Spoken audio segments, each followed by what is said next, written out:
মোৰ প্ৰিয় দেশবাসী, নমস্কাৰ। মন কী বাতৰ আৰম্ভণিতে আজি মই আপোনালোকৰ সৈতে এটা শুভবাৰ্তা ভগাই ল'ব খুজিছোঁ। প্ৰতিজন ভাৰতীয়ই এই কথাত গৰ্ব অনুভৱ কৰিব যে দেৱী অন্নপূৰ্ণাৰ এক অতি পুৰণি প্ৰতিমা কানাডাৰ পৰা ভাৰতলৈ উভতাই অনা হৈছে। এই প্ৰতিমা প্ৰায় 100 বছৰ আগেয়ে 1913 চনমানত বাৰাণসীৰ এক মন্দিৰৰ পৰা চুৰ কৰি দেশৰ বাহিৰলৈ পঠিওৱা হৈছিল। মই কানাডাৰ চৰকাৰ আৰু এই পুণ্যকৰ্মত ভাগ লোৱা সকলো লোককে আন্তৰিক কৃতজ্ঞতা জনাইছোঁ। কাশীৰ সৈতে মা অন্নপূৰ্ণাৰ এক বিশেষ তথা নিকট সম্বন্ধ আছে। এতিয়া দেৱীৰ এই প্ৰতিমাৰ পুনৰাগমনে আমাক সকলোকে আহ্লাদিত কৰিছে। মা অন্নপূৰ্ণাৰ এই প্ৰতিমাৰ দৰে আমাৰ ঐতিহ্য আৰু পৰম্পৰাৰ সৈতে জড়িত অনেক অমূল্য সম্পদ আন্তঃৰাষ্ট্ৰীয় কুচক্ৰৰ চিকাৰ হৈ পৰিছে। এই কুচক্ৰই আন্তৰ্জাতিক বজাৰত এইবোৰ অতি উচ্চ মূল্যত বিক্ৰী কৰে। এতিয়া এইবোৰ চক্ৰক উৎখাত কৰাৰ বাবে চৰকাৰে কঠোৰ পদক্ষেপ লৈছে আৰু সম্পদবোৰ ঘূৰাই অনাৰ বাবে ভাৰতবৰ্ষই নিজৰ প্ৰচেষ্টা বঢ়াই তুলিছে। এনে প্ৰচেষ্টাৰ ফলস্বৰূপে যোৱা কেইটামান বছৰত ভাৰতবৰ্ষই বহুতো প্ৰাচীন প্ৰতিমা তথা কলাকৃতি উভতাই আনিবলৈ সক্ষম হৈছে। মা অন্নপূৰ্ণাৰ প্ৰতিমা উদ্ধাৰ এনে এটা সময়ত হৈছে যি সময়ত আজি কিছুদিন পূৰ্বে বিশ্ব ঐতিহ্য সপ্তাহ পালন কৰা হৈছে। সংস্কৃতি প্ৰেমীসকলৰ বাবে বিশ্ব ঐতিহ্য সপ্তাহ পুৰণি দিনলৈ উভতি চোৱাৰ সময়। সেই সময়ৰ ইতিহাসত ভুমুকি মৰাৰ সময়। মুঠতে এক সুন্দৰ সুযোগ আৰু সংযোগৰ সময়। কৰোনাৰ এই সংকটকালতো এইবাৰ আমি নতুন পদ্ধতি অৱলম্বন কৰি বিশ্ব ঐতিহ্য সপ্তাহ উদযাপন কৰা প্ৰত্যক্ষ কৰিলোঁ। সংকটৰ সময়ত সংস্কৃতিয়ে বৰ ডাঙৰ সহায় কৰে। সংকট মোচনৰ বাট দেখুৱায়।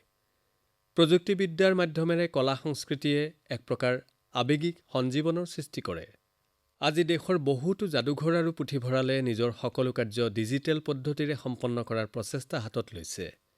দিল্লীত আমাৰ ৰাষ্ট্ৰীয় সংগ্ৰহালয়ে এই সন্দৰ্ভত প্ৰশংসনীয় পদক্ষেপ লৈছে। এই সংগ্ৰহালয়ে প্ৰায় 10টা ভাৰ্চুৱেল গেলেৰী প্ৰৱৰ্তন কৰাৰ কামত আগবাঢ়িছে। এয়া সুখবৰ নহয়নে বাৰু?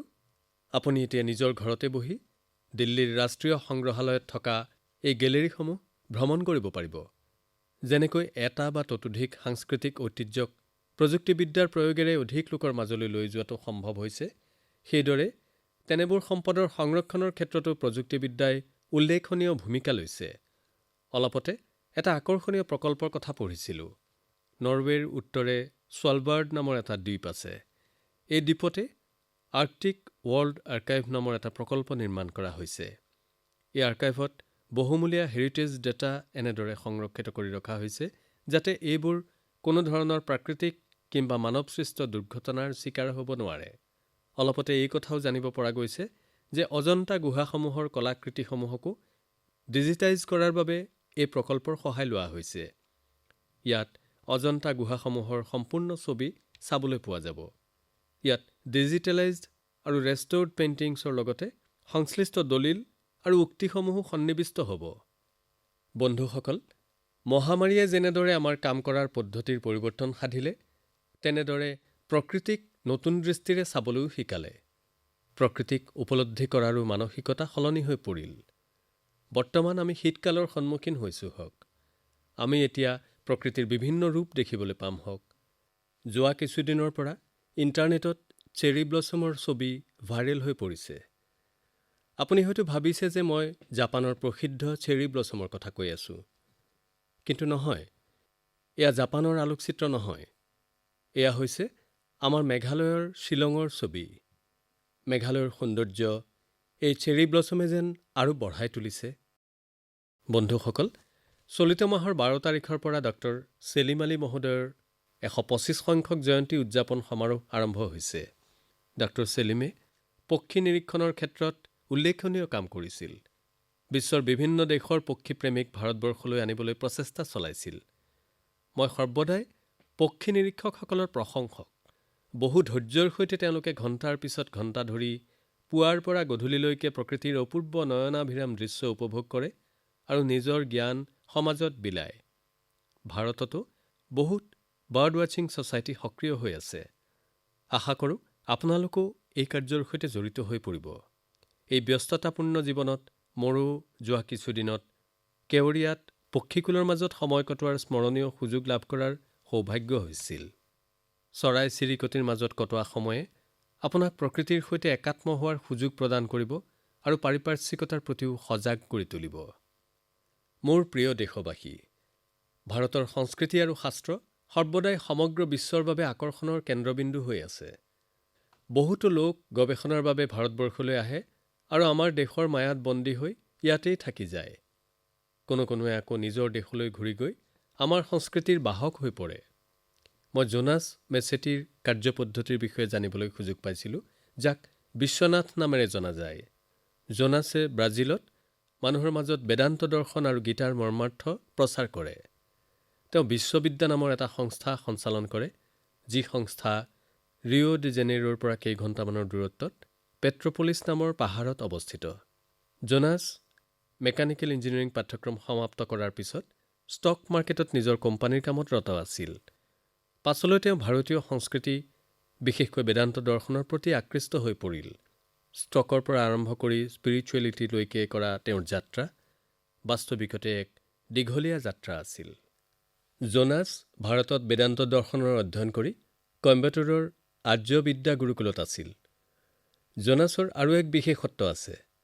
তেওঁ নিজৰ বাৰ্তা ভৱিষ্যতলৈ কঢ়িয়াই নিয়াৰ বাবে প্ৰযুক্তিৰ প্ৰয়োগ কৰিছে। তেওঁ নিয়মিতভাৱে অনলাইন অনুষ্ঠান কৰে, প্ৰতিদিনে পডকাষ্ট কৰে। বিগত ৭ বছৰত জোনাছে বেদান্ত বিষয়ত বিনামূলীয়া মুক্ত পাঠ্যক্ৰমৰ জৰিয়তে ১.৫ লাখতকৈও অধিক শিক্ষাৰ্থীক পাঠদান কৰিছে। জোনাছে কেৱল এক ডাঙৰ কাম কৰাই নহয়, এনে এটি ভাষাত এই কাম কৰি আছে, যি ভাষা বুজি পোৱা মানুহৰ সংখ্যা সৰহ। মানুহৰ মাজত কৰোনা আৰু কোৱাৰেণ্টাইনৰ সময়ত বেদান্তই কিদৰে সহায় কৰিব পাৰে, এই বিষয়েও চৰ্চা হৈছে।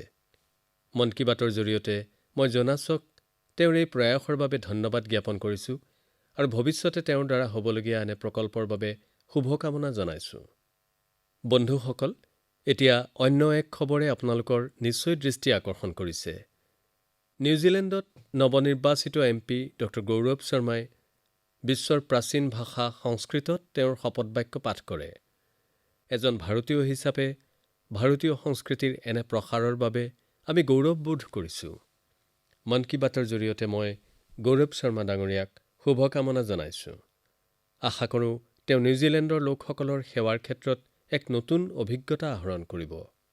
প্ৰিয় দেশবাসী, কাইলৈ ৩০ নৱেম্বৰ তাৰিখে আমি শ্ৰী গুৰু নানক দেৱৰ ৫৫১ সংখ্যক জয়ন্তী পালন কৰিম। সমগ্ৰ বিশ্বতে গুৰু নানকৰ আদৰ্শই প্ৰভাৱ বিস্তাৰ কৰিছে। ভেংকুভাৰৰ পৰা ৱেলিংটন, ছিংগাপুৰৰ পৰা দক্ষিণ আফ্ৰিকালৈকে তেখেতৰ বাণী শুনিবলৈ পোৱা যায়। গুৰু গ্ৰন্থ চাহিবত কৈছে, সেৱকৰ কাম সেৱা কৰা।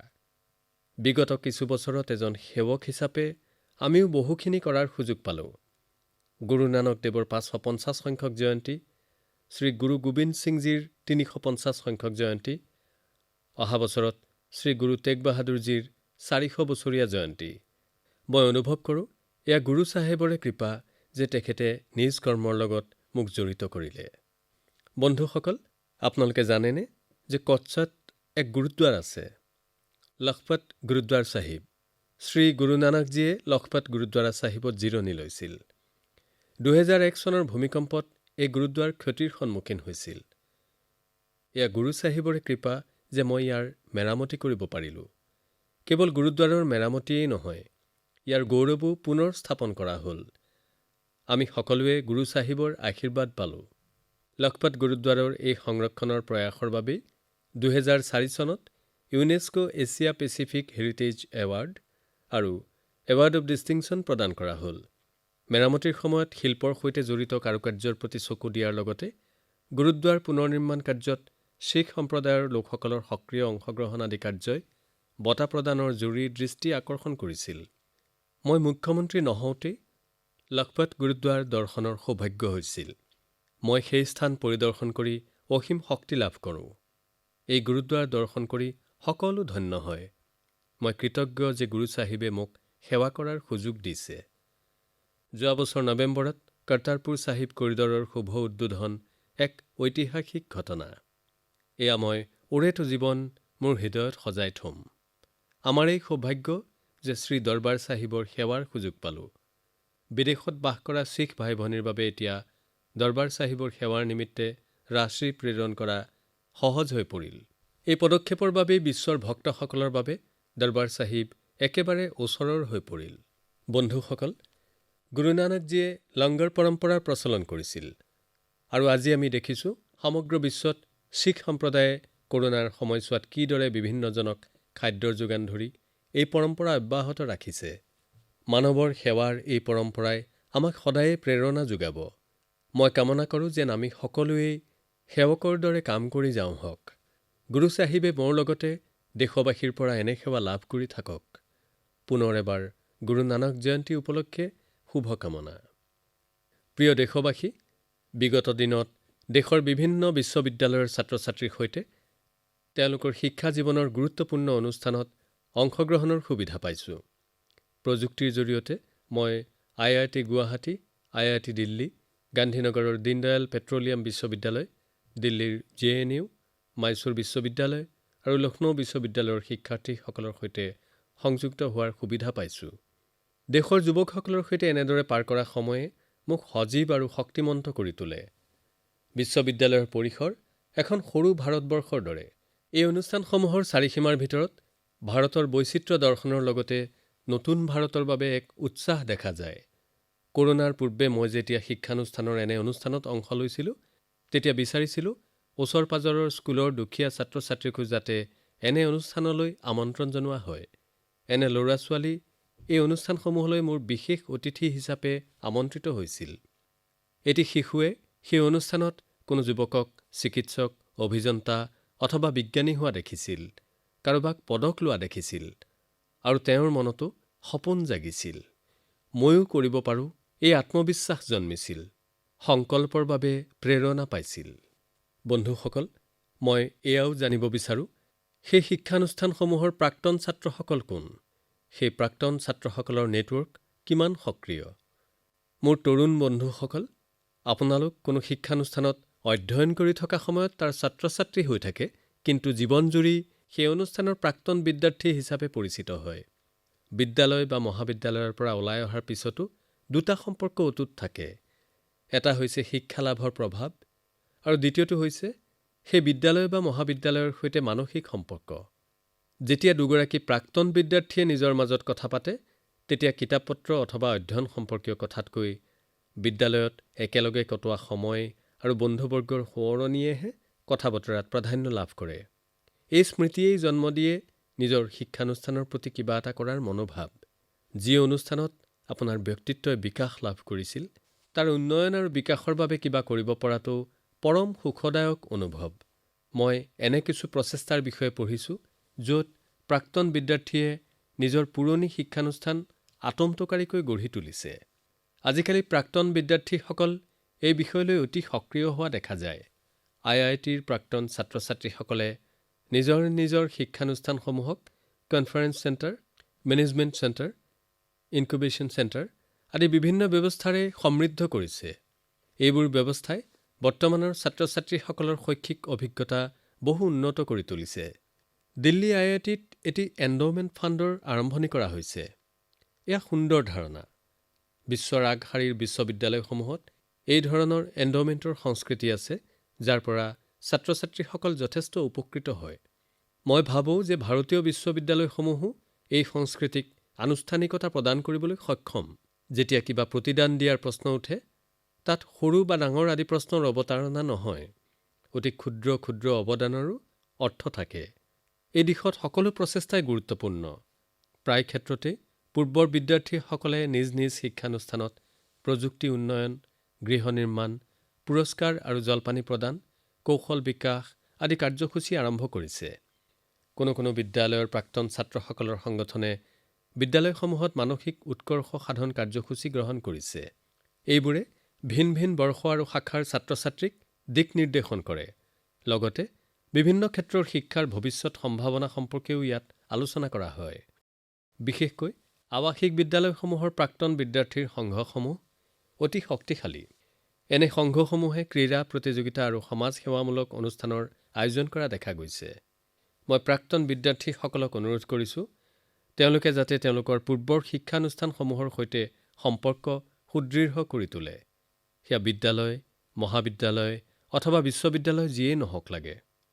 মই শিক্ষানুষ্ঠানসমূহকো অনুৰোধ কৰিছোঁ তেওঁলোকে ভূতপূৰ্ব ছাত্ৰ-ছাত্ৰীসকলৰ সৈতে সম্পৰ্ক স্থাপনৰ উদ্ভাৱনীমূলক পদক্ষেপ লয় যেন। এই ধৰণৰ সৃজনীশীল মঞ্চৰ সৃষ্টি হওক য'ত প্ৰাক্তন ছাত্ৰ-ছাত্ৰীসকল অনুষ্ঠানটিৰ সক্ৰিয় অংশীদাৰ হয়। আমাৰ গাঁৱত থকা বিদ্যালয়সমূহতো সক্ৰিয় আৰু গতিশীল প্ৰাক্তন বিদ্যাৰ্থীৰ সংঘ গঢ়ি উঠক। মোৰ প্ৰিয় দেশবাসীসকল, ৫ ডিচেম্বৰ হৈছে শ্ৰী অৰবিন্দৰ পুণ্যতিথি। শ্ৰী অৰবিন্দৰ বিষয়ে আমি যিমানেই অধ্যয়ন কৰোঁ সিমানেই জ্ঞানৰ গভীৰতাত প্ৰৱেশ কৰোঁ। মোৰ যুৱ বন্ধুসকলে শ্ৰী অৰবিন্দৰ বিষয়ে যিমান জানিব সিমানেই নিজকে বুজিব, নিজকে সমৃদ্ধ কৰিব। জীৱনৰ যিটো পৰ্যায়ৰ মাজেৰে আপুনি পাৰ হৈছে আৰু যিবোৰ সংকল্পৰ বাস্তৱ ৰূপায়ণৰ বাবে আগবাঢ়িছে তাৰ মাজত শ্ৰী অৰবিন্দক এটি প্ৰেৰণাৰ স্ৰোত ৰূপে পাব, এজন দিক নিৰ্দেশক ৰূপে পাব। আমি আজি ভোকেল ফৰ লোকেল অভিযান চলোৱাৰ সময়ত শ্ৰী অৰবিন্দৰ স্বদেশী দৰ্শনে আমাক পথ প্ৰদৰ্শন কৰে।